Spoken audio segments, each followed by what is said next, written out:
절부터 20절까지 말씀입니다. 다 같이 읽어보도록 하겠습니다. 시작. 다윗이 여호와께 여쭈어 이르되 내가 블레셋 사람에게로 올라가리이까 여호와께서 그들을 내 손에 넘기시겠나이까 하니 여호와께서 다윗에게 말씀하시되 올라가라 내가 반드시 블레셋 사람을 내 손에 넘기리라 하신지라.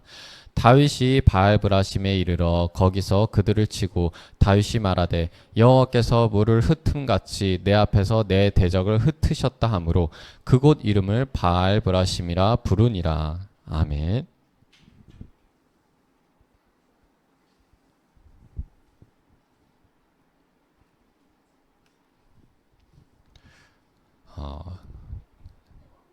영상 하나를 볼게요. 이것도 저작권 신고 먹진 않겠죠?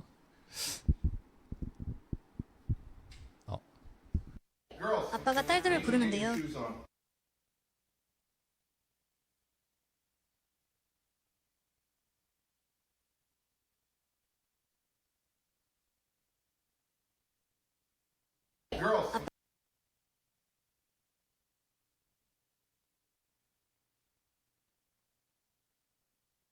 아빠가 딸들을 부르는데요. Because I gotta go fight someone and they have two daughters and I need you to fight their daughter. Are you ready to fight? 첫째는 걱정이 앞섭니다. Fight? How big was he? They're your size. Can you fight them? And Yes. one of them was. Oh yeah! Alright, let's go. Come on. I need you to do something for me, okay? I'm about to go fight somebody, and they have a daughter, and I need you to get dressed and go fight the daughter. I'm dressed. You ready to fight? Yeah. Let's go. 이런 딸이 있으면 든든하겠네요. 네. 딸들이 이제 아빠가 상대방하고 싸움이 났는데 그쪽에서도 딸들이 있다. 너네들이 그 딸들을 좀 맡아달라. 이러니까 딸들이 우리가 가서 싸울게요. 이러는 내용이에요. 그냥 귀여워가지고 한번 봤어요. 여러분 우리가 어렸을 때 혹시 그랬던 적 있으신가요? 아니면 뭐 본 적이 있으실 거예요. 막 초등학교 아니면 뭐 초등학교 이하 뭐 애들이 너네 아빠 몇 살이야 이런 거. 예, 그러면서 너네 아빠 몇 살이야 이러면 그때 나이가 많으면 많을수록 왠지 모르게 그 아이가 되게 의기양양해져요. 예.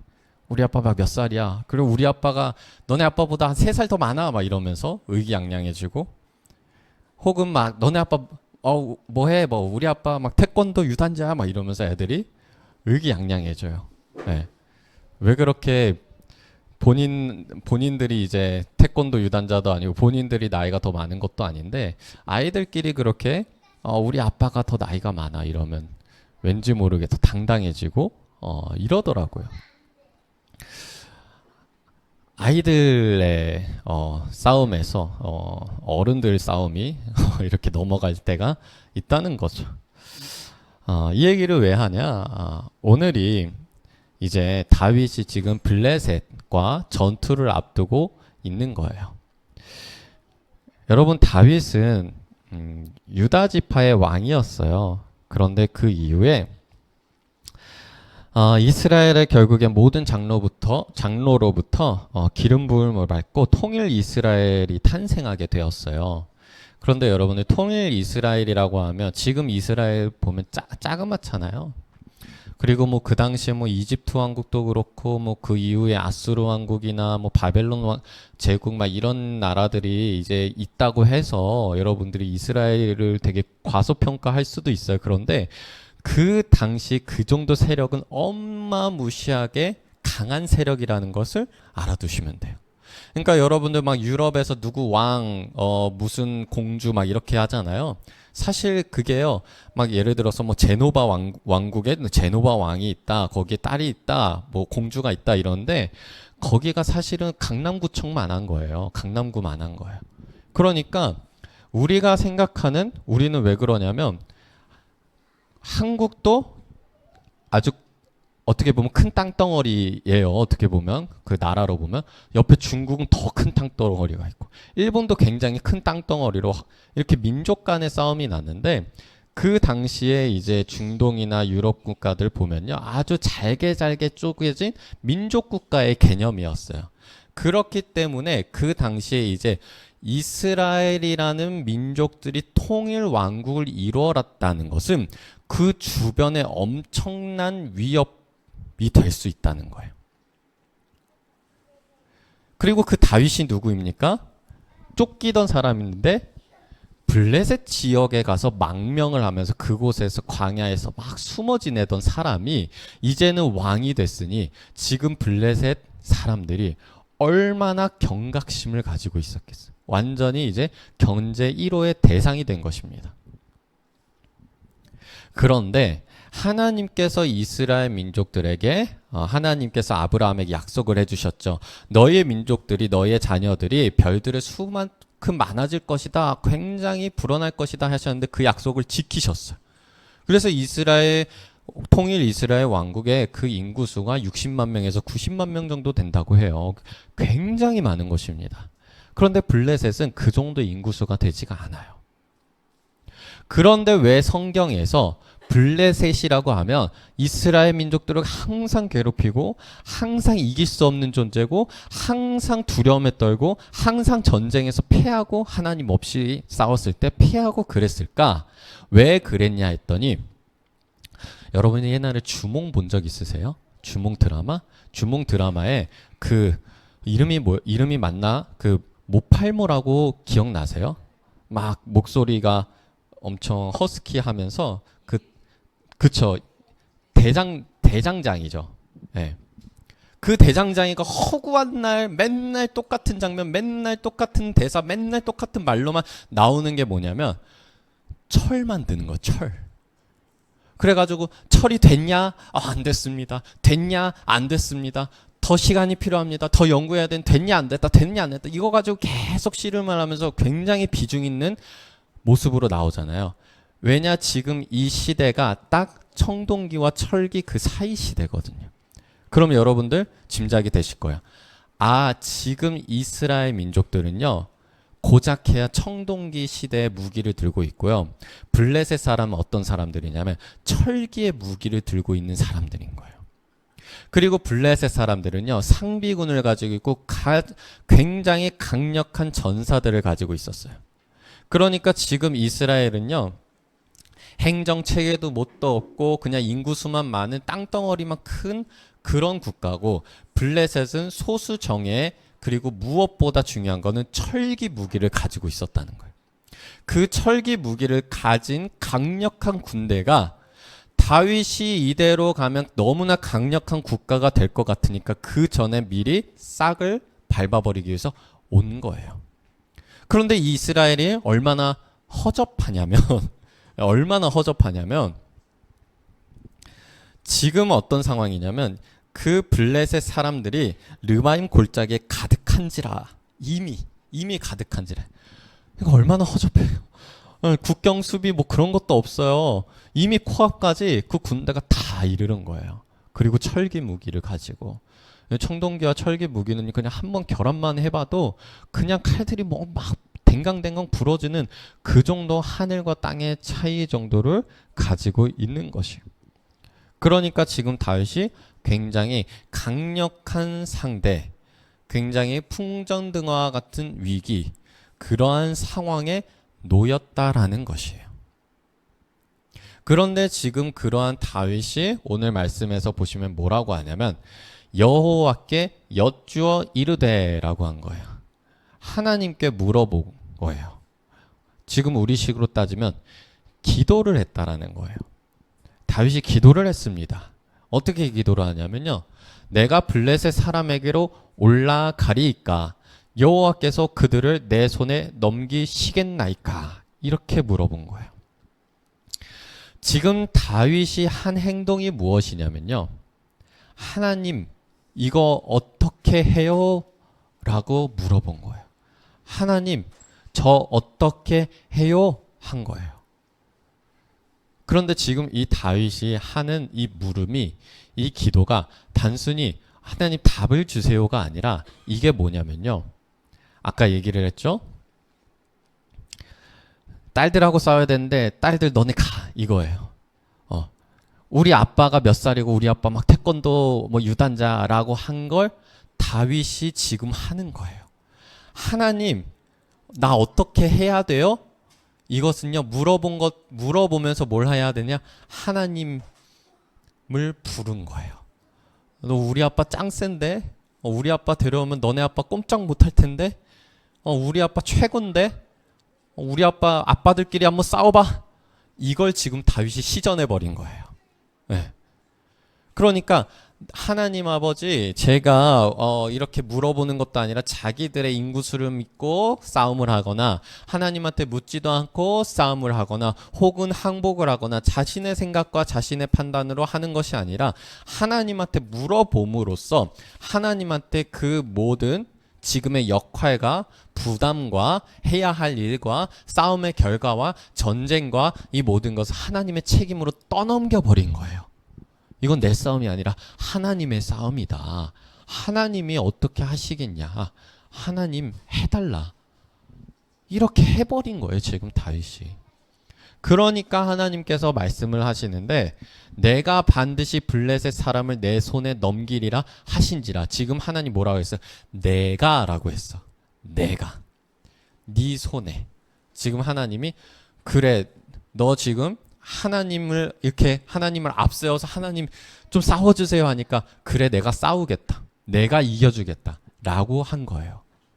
그래서 그 이후에 하나님께서 물을 흩음 같이 내 앞에서 대적을 흩으셨다라고 해서 바알브라심이라는 이름을 적은 거예요. 그러면 아니 하나님한테 그냥 기도한 거 아니냐, 그냥 물어본 게 아니냐, 왜 이것이 하나님의 대리전이 된 거고 왜 내 아빠 최고다, 내 아빠를 부른 거냐라고 해석이 되느냐. 바로 그 다음 절에 나와요. 그 다음 절이 뭐냐면 거기서 블레셋 사람들이 그들의 우상을 버렸으므로 다윗과 그의 부하들이 치우니라. 이 말씀 때문에 그런 거예요. 네. 지금 블레셋 사람들은 우상을 들고 싸웠고요, 다윗은 하나님을 한마디로 들고 싸운 거예요. 그러면 지금 우리가 인간의 눈으로 봤을 때는 이스라엘이라는 국가 vs 블레셋이라는 국가가 되고, 또 인간적으로 따지자면 다윗이라는 사람과 블레셋 사람이라는 싸움이 됐는데, 지금 성경에서 얘기하고 있는 것은 이것은 우상과 하나님의 싸움으로 이것을 다윗이 넘겨버린 거예요. 이것을 인간적인 싸움으로 나는 하기 싫어. 왜냐? 피 흘려 질 수도 있어. 나는 힘이 없어. 나는 연약하고 블레셋 사람들은 강해. 그러니까 승산이 좋지 않아. 그러면 이것을 영적 싸움으로 넘겨버리자. 이렇게 다윗이 해버린 거예요. 그러니까 이 블레셋과 이스라엘, 다윗과 블레셋의 싸움이 하나님과 우상의 싸움으로 바뀐 거예요. 대리전이 된 거예요. 너네 아빠 나와. 우리 아빠 나간다. 아빠들끼리 싸워. 이렇게 됐는데 우상 대 하나님, 하나님이 이기신 거죠. 네. 여러분들, 여러분들이 때로 이렇게 세상을 살아가고 여러분들이 싸움을 하고 대적자가 생기고 사람이 괴롭히거나 삶이 괴롭히거나 상황이 괴롭힐 때가 있어요. 그런 힘든 일들이 있어요. 그런데 우리는 그것을 내 마음으로, 내 머리로, 내 근육으로, 내 힘으로, 내 총과 칼로 싸우려고 하죠. 나의 육적인 싸움이 되죠. 그런데 그것들을 우리가 한번 영적인 싸움으로 전환을 해보는 거예요. 네. 대리전을 한번 해보자는 거죠. 그런데 그것을 어떻게 전환하느냐? 다윗이 한 거. 기도하고 하나님한테 물어본 거예요. 반대로 얘기하자면 여러분들이 지금 가지고 있는 그 문제들과 경험들과 싸움들과 어려움들을 물어보고 기도하잖아요. 여러분 하셨나요? 네. 했어요? 그러면 이제부터 여러분들은 그것을 영적인 싸움으로서 볼 필요가 있는 거예요. 더 이상 육적인 싸움이 아니라 여러분들의 하나님한테 맡겼으면 여러분들도 그 싸움을 대하는 태도가 바뀌어야 되는 거예요. 여러분들의 눈도 바뀌어야 되는 거예요. 여러분들이 하나님한테 기도하고 하나님한테 엽주는 순간, 하나님한테 요청하는 순간 이제는 그건 내 문제가 아닌 거예요. 이제는 하나님이 나서서 싸우는 하나님의 영적인 전쟁이 시작이 된 거예요. 그러면 우리도 그것을 그렇게 봐야죠. 그러면 우리가 다윗이 영적인 싸움으로 넘겼을 때 우리는 이제 뭘 봐야 돼요? 아, 블레셋 사람들은 강해. 블레셋 사람들은 철기 무기를 가지고 있어. 우리는 청동기야. 아, 우리는 아직도 중앙 집권화도 안 됐고 국가의 체계도 없고 그 나라가 사람들이 쳐들어오는데 그런 막을 힘도 없이서 벌써 코앞까지 왔고, 이것은 지금 영적인 눈이 아니라 육적인 눈으로 바라보는 거거든요. 그런데 이미 영적인 싸움으로 갔으니까 영적인 눈으로 바라봐야 되죠. 우상을 그냥 쳐부시는 하나님이 계시고, 하나님이 내가 하겠다라고 하신 그 하나님이 계시고, 하나님이 내 손에 넘기시리라 말씀하셨어요. 그러면 우리가 이것을 그 영적인 눈으로서, 그래, 하나님이 강하시지, 하나님이 싸우시지, 하나님이 이기시지, 하나님이 넘겨주시지 라고 이 문제를 나도 바꿔서 볼 필요가 있는 거예요. 그러니까 여러분들 그렇게 대단한 아빠 둬서 뭐 할 거냐는 거예요. 우리 아빠 데려와서 싸우자고요. 우리 아빠는 다른 누구의 아빠들보다 가장 강하고 싸움 잘해. 가장 전지전능하셔. 그러면 내가 가서 저 딸들이 상대방 딸들하고 나이도 비슷하고 하니까 우리가 가서 싸우겠다, 그런 게 아니라 아빠 나와서 싸워야죠. 우리가 뭘 싸워요. 우리 싸우면 그 딸들이 싸워봤자 얼마나 싸우고, 그냥 아프고 다치고 피나고 뭐 코피 터지고 그거밖에 더 하겠어요. 그러니까 우리는 이제 그만 싸우는 거예요. 우리가 나서서. 우리가 선봉이 될 필요가 없다는 거예요. 우리가 온 몸으로 그 어려움과 힘듦과 스트레스와 그 어떻게 해결해야 하는 그 모든 걸 내가 감당할 필요가 없다는 거죠. 네. 하나님을 부르는 거예요. 여러분들, 그러면 여러분들이 이미 다 하셨을 거예요. 네, 잠시만요.